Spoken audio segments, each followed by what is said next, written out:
Good morning all of you. Hindi व्याकरण की book निकाल लीजिए। हिंदी व्याकरण की बुक में पार्ट 2 खोल लीजिए। पाठ 2 है हमारा वर्ण और वर्णमाला, लेटर्स एंड अल्फ़ाबेट्स। हम लोग वर्ण और वर्णमाला पढ़ेंगे, लेटर्स एंड अल्फ़ाबेट्स। पहले लेटर्स पढ़ेंगे। लेटर किसे यानी वर्ण किसे कहते हैं? वर्ण या अक्षर भाषा का मूल आधार होते हैं। वर्ण या अक्षर जो होता है भाषा का मूल आधार होता है। जब हम बोलते हैं तब हमारे मुख से आवाज़ें या ध्वनियाँ निकलती हैं। इन ध्वनियों को लिखने के लिए निश्चित चिन्ह वर्ण या अक्षर कहलाते हैं।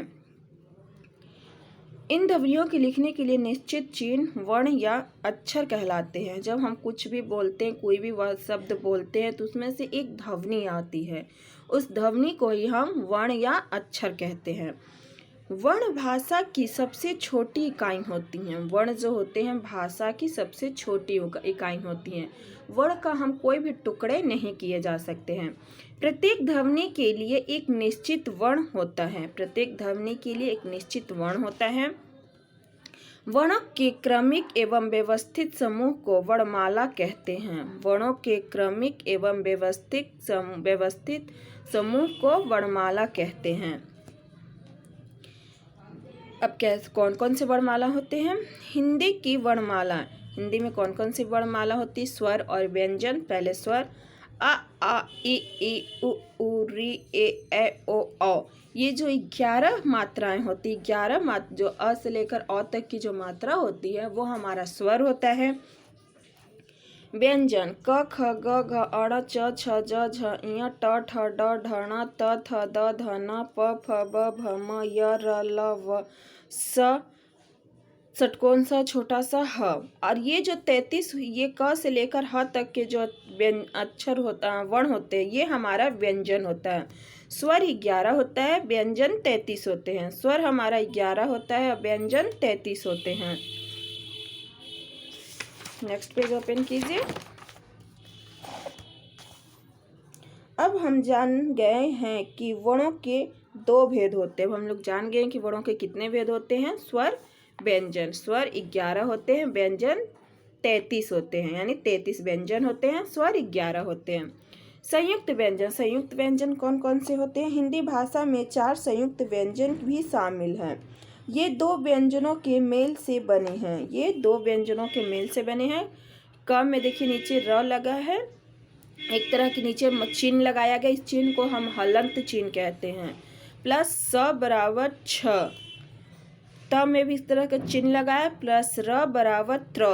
ज के नीचे भी चिन्ह लगाया, प्लस ज्ञ बराबर ज्ञ। श में चिन्ह लगाया, प्लस र बराबर श्र। तो छ त्र ज्ञ श, ये 4 ऐसे संयुक्त व्यंजन हैं जिसमें कि 2 व्यंजनों के मेल से बना है। ये विशेष ज्ञान अ अंग और अह ये न स्वर है और न ही व्यंजन है। अंग और अह ये न तो स्वर है और न व्यंजन है। ढ और ढ अतिरिक्त व्यंजन है। इनका उच्चारण क्रम ड और ढ से थोड़ा अलग होता है, जैसे डमरू, पकड़ा और चढ़ना, पढ़ाई। व्यंजन वर्णों का उच्चारण स्वर की सहायता से किया जाता है, जैसे क में चिन्ह लगाए प्लस अ, क में अ और म, य आदि। स्वर के बिना लिखे जाने वाले व्यंजन के नीचे आने वाली तिरछी रेखा को हल चिन्ह कहते हैं। इसे हम हल चिन्ह कहते हैं, जैसे क के नीचे लगा हल, ख ग घ आदि।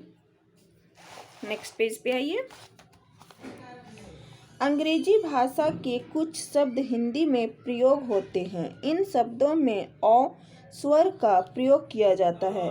अंग्रेजी भाषा के कुछ शब्द हिंदी में प्रयोग होते हैं। अंग्रेजी भाषा के कुछ शब्द हिंदी में प्रयोग किए जाते हैं। इन शब्दों में औ स्वर का प्रयोग किया जाता है, जैसे बॉल, कॉपी, डॉक्टर आदि। उर्दू, फारसी, अरबी भाषा में हिंदी भाषा में आए शब्दों के नीचे नुकांत यानी ये बिंदी लगता है, जैसे फन, सज़ा, तेज, राज आदि। तो ये हमारे लेसन 2 थे जो मैंने आपको पढ़ा दिया है बुक में, वर्ण और वर्णमाला। तो इस तरह से वर्ण और वर्णमाला अपने बुक में आप पढ़िएगा इसको। अब हम नेक्स्ट क्लास में मिलेंगे नेक्स्ट वीडियो के साथ। बाय बच्चों।